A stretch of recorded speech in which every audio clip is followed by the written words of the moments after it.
Hi, folks. I wanted to take a minute to illustrate what I've learned in daily use of these underlines, and I'll show you in just a second. So what we're looking at now is just sort of a random, the inner part of a random full screen Logos layout. I have a bunch of study Bibles all in different places here. But I'm going to use the layout selector tool, which you can't see, it's off screen over to the left. I'm going to click that, and I'm going to select a template layout that I recommend for you if you're doing this underlining. I call it BRGNet Read Prep. So I click that, and you'll see that what comes up, takes a little while, what comes up is, first of all, less information, but sort of organized in a special way. So first of all, I'd like you to note that you're seeing the reading pane over here, and I've got it partly underlined. You're seeing the Documents tab here, very skinny, and it's showing notes, the various notebooks. And if you recall from my other presentations, I've created one notebook for each of the 27 underlining categories. And over here I've got the highlighting tab, and it's a little wider so you can read these words better. Of course, I've done this so much now I've almost got them memorized as to what each one is in order, but it's helpful to remember to double check before you do things. So anyhow, it always comes up this way in this unsorted fashion. It's not alphabetical, it's just sort of a weird fashion here. And this is always sort of pinned to the top. It does remember what you had opened the last time. In other words, I've got lots of different palettes here, custom palettes.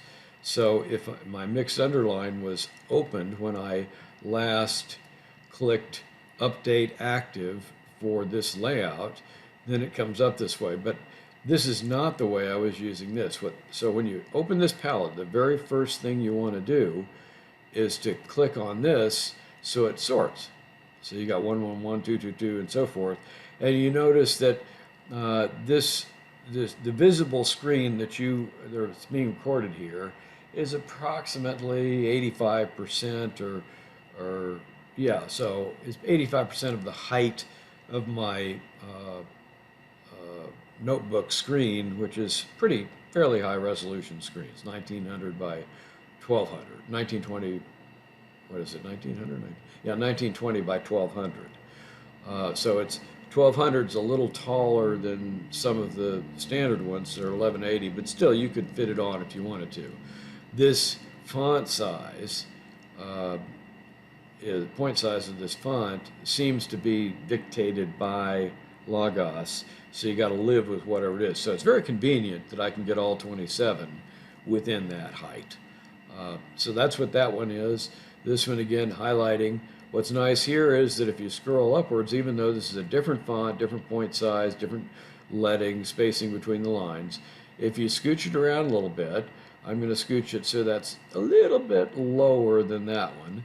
And this one's a little bit higher than that one. So in the middle, 5L, Livid Exhibit Life, that's smack dab in the center. So that way, these things are pretty much across from one another for when I'm using it. And once in a while, when you click on these, especially near the top, you'll see this sort of slide upwards, and maybe the first one will disappear. But if you click on something else, it comes back, or you can just grab this thing and slide it up to the top again real quickly. It doesn't change the sort order, but it does sometimes sort of pop around, and that's a bug feature, whatever we want to call it, okay? So anyhow, the thing we're trying to do, if you remember from the first recordings that I made about this, the thing we're trying to do is to make sure that these various underlined colors and styles go into the right bucket. In other words, when I highlight something here, like I did here, the times and the seasons, brothers and sisters, and so forth, I wanted that purple underline that represents people, family, to go into the family church notebook. And the reason is that as I go through the entire Bible doing all this underlining, each one of those notebooks will be like a topical chain. It'll be a themed notebook, and I can study it more in depth. I can add notes, which I'm not doing over here right now. I'm just doing the underlines. I can do lots of different things if they're already sorted out. But if you just were to put all of these into one notebook, um, even though theoretically you can search for highlight styles and so forth, it's sort of a pain. It's not handy like being in the notebook.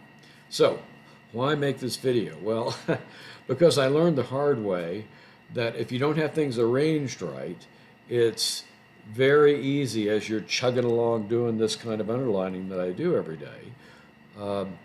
It's very easy to accidentally put the style into the wrong bucket. You could put this style into this bucket by accident, or this style into that bucket by accident. And the reason is that sometimes when you're just chugging along, you're doing this fast, you're highlighting things, and then you're clicking over here and you're clicking over here. That's what you're supposed to do is select it here, click, and then click.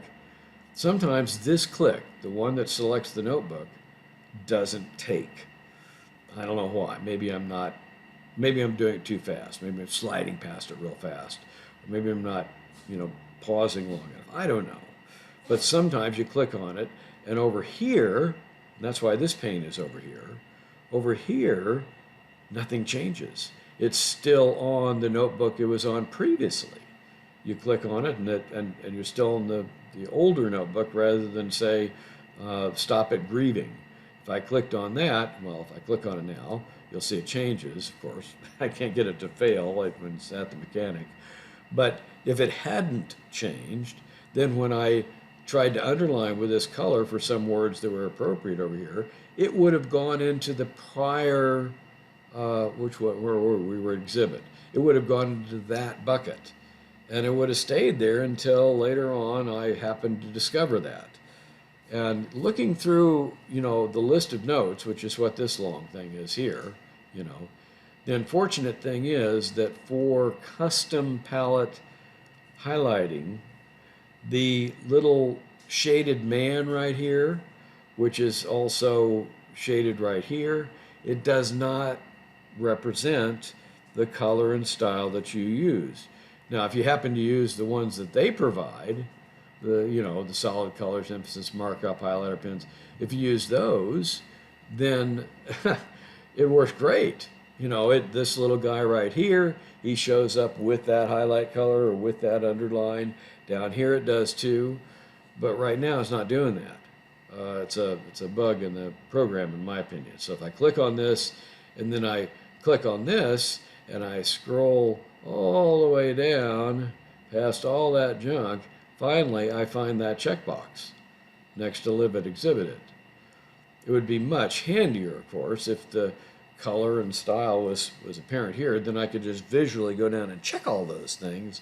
And if I put them in the wrong bucket, I could move them to the right bucket, which I will do eventually for the mistakes that I made prior to fine-tuning this.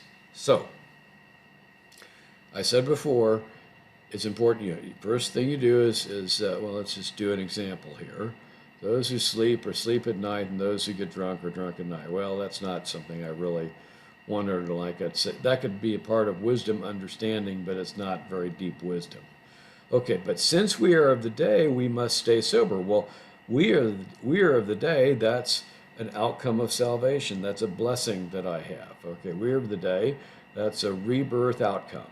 So I clicked on outcome, and you see it changed outcome over here, and rebirth, and the underline appeared. Okay, and now if I were to sort by date created, I would see we are of the day. We are of the day at the most recent underline point. If we look for the last one, this is you are all sons of the light and sons of the day. Here it is. You are all sons of the light. See, it's the same underline style, so it works right. But the point I'm trying to make, okay, we must stay sober by putting on the breastplate of faith and love as a helmet for our hope and salvation. Okay, we must, I always like breaking these things down. Okay.